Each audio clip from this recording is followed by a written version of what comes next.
राधे राधे। जय श्री कृष्णा।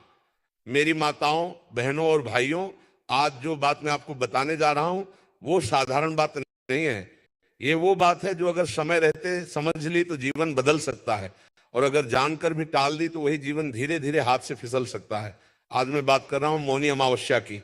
साल की पहली सबसे रहस्यमयी और सबसे शक्तिशाली अमावस्या। बहुत लोग इसे बस एक तारीख समझकर निकाल लेते हैं। छुट्टी समझ ली, सो लिए, घूम लिए और बात खत्म। लेकिन जो इसके पीछे का रहस्य जानता है वो जानता है कि यही वो दिन है जब भाग्य का लिखा हुआ लेखा दोबारा लिखा जा सकता है। मेरी माताओं बहनों, ध्यान से सुनिए। गरीबी हमेशा पैसे की नहीं होती। कभी पैसे होते हुए भी चैन नहीं होता। कभी मेहनत बहुत होती है लेकिन फल नहीं मिलता। कभी सब कुछ ठीक चल रहा होता है और अचानक सब उल्टा हो जाता है। ये सब संकेत होते हैं कर्म अटके हुए हैं, पितृदोष सक्रिय है, या फिर अहंकार धीरे धीरे अंदर बैठ चुका है। और मौनी अमावस्या की रात, ये वो रात होती है जब ब्रह्मांड चुपचाप इंसान को देखता है। ये देखता है कि कौन सिर्फ मांगता है और कौन देने का साहस रखता है। आज जो उपाय मैं बता रहा हूं वो हाल ही में पंडित जी ने श्री शिव महापुराण की कथा में बताया है। ये उपाय न तो किसी किताब में आसानी से मिलेगा, न किसी शास्त्र में ऐसे सीधे शब्दों में लिखा मिलेगा, क्योंकि शक्तिशाली उपाय हमेशा सरल होते हैं लेकिन संवेदनशील भी उपाय है। गौ माता को चना और गुड़ खिलाना। अब यही बहुत लोग गलती कर देते हैं। कैमरा निकाल लेते हैं, फोटो खींच लेते हैं, वीडियो बना लेते हैं या किसी को बता देते हैं, और उसी क्षण फल रुक जाता है। क्योंकि जिस क्षण अहंकार आया उस क्षण पुण्य ने रास्ता बदल लिया। मेरी माताओं बहनों, चुपचाप, शब्द को हल्के में मत लेना। चुपचाप मतलब न कोई देखे, न कोई जाने, न कोई तारीफ करे। अब आप सोच रहे होंगे इतनी सी चीज से क्या होगा, तो सुनिए। चना शनि का प्रतीक है, गुड़ गुरु का प्रतीक है।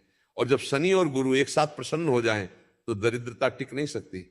और जब ये चना और गुड़ गौ माता के मुख से जाता है तो समझ लेना आपके भाग्य की फाइल दोबारा खुल चुकी है। लेकिन मेरी माताओं बहनों, यहाँ एक बहुत बड़ा डर है। अगर आपने ये उपाय आधे मन से किया, आधे विश्वास से किया, या सिर्फ देख लेते हैं सोचकर किया, तो परिणाम भी आधा ही मिलेगा। इसलिए मैं बार बार कह रहा हूं, डर जरूरी है। डर इस बात का कि कहीं कोई नियम टूट न जाए। अब ध्यान से समझिए कैसे करना है। मौनी अमावस्या के दिन सूर्य निकलने के बाद या फिर शाम के समय जब चंद्रमा का प्रभाव बढ़ने लगे, बिना किसी को बताए थोड़े से काले चने लीजिए। ध्यान रहे, उबले हुए नहीं, सूखे, कच्चे, और साथ में शुद्ध गुड़, कोई मिलावट नहीं, वही गुड़ जो आप खुद खा सकते हो। यहां कंजूसी मत करना। मात्रा बहुत ज्यादा नहीं चाहिए लेकिन शुद्ध चाहिए। क्योंकि अगर आपने यहां कंजूसी की तो समझ लेना आपने अपने भाग्य से भी कंजूसी कर ली। अब इन चनों और गुड़ को हाथ में लेकर मन ही मन संकल्प कीजिए, गौ माता, 33 करोड़ देवी देवताओं को धारण करने वाली माता, मेरे जीवन की गरीबी, मेरे पूर्व जन्मों के दोष, मेरे पितरों का कर्ज और मेरे कर्मों की बाधा आप अपने मुख से ग्रहण कर लीजिए। बस इतना कहना है। फिर ये चना और गुड़ गौ माता के सामने रख दीजिए और बिना पीछे देखे वहां से हट जाइए। पीछे मुड़कर मत देखना, क्योंकि पीछे मुड़ना संदेह का प्रतीक है, और जहां संदेह आ गया वहां महाफल समाप्त।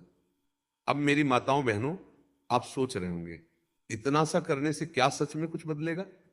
तो सुनिए, शास्त्र कहते हैं सेवा 100 गुना फल देती है, और जब सेवा गौ माता की हो तो फल 1000 गुना हो जाता है। लेकिन यहां भी सावधानी जरूरी है। अगर उसी दिन आपने किसी का अपमान कर दिया, किसी भूखे को भगा दिया, किसी को गाली दे दी, या मन में किसी के लिए द्वेष रखा, तो वही पुण्य कटने लगता है। इसलिए उस दिन वाणी पर संयम, मन में शांति और व्यवहार में नम्रता जरूरी है। गौ माता को खिलाने के बाद घर आकर शांत मन से चंद्रमा को देखिए और मन ही मन कहिए, जैसे चंद्रमा पूर्ण है वैसे ही मेरा जीवन भी पूर्ण हो जाए। उस रात बहस मत करना, मोबाइल कम चलाना और जल्दी सो जाना, क्योंकि ये रात आपके भाग्य की स्क्रिप्ट लिख रही होती है। अब एक डरावनी सच्चाई सुनिए। जो लोग इस उपाय का मजाक उड़ाते हैं, जो हंसते हैं, जो कहते हैं ये सब अंधविश्वास है, वे अनजाने में अपने लिए कठिन रास्ता चुन लेते हैं। क्योंकि जब सत्य सामने आकर भी ठुकरा दिया जाए तो कर्म कठोर हो जाता है। बहुत लोग बाद में कहते हैं नौकरी अचानक चली गई, व्यापार बैठ गया, घर में बिना वजह कलह बढ़ गई, स्वास्थ्य गिरने लगा, और तब समझ आता है कि शायद उस दिन कुछ करना चाहिए था।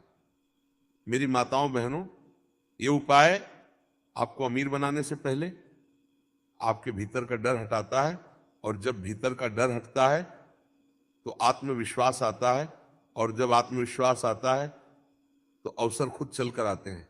लेकिन याद रखना, गौ माता रास्ता दिखाती है, चलना आपको खुद पड़ता है। अगर उपाय के बाद भी आप गलत कर्म करते रहें तो फल धीमा हो जाएगा। इसलिए इस उपाय के बाद अपने कर्म भी सुधारो। अंत में बस इतना ही कहूंगा, गौ माता को चना और गुड़ खिलाओ, दिखावा मत करो, अहंकार मत लाओ, नियम मत तोड़ो, और फिर देखो कैसे सोच बदलती है, कैसे रास्ते खुलते हैं, कैसे जीवन में स्थिरता आती है। मैंने आपको सब बता दिया है। अब करना या ना करना आपके हाथ में है, लेकिन याद रखना, जो हल्के में लेते हैं उन्हें जीवन भारी पड़ जाता है। राधे राधे।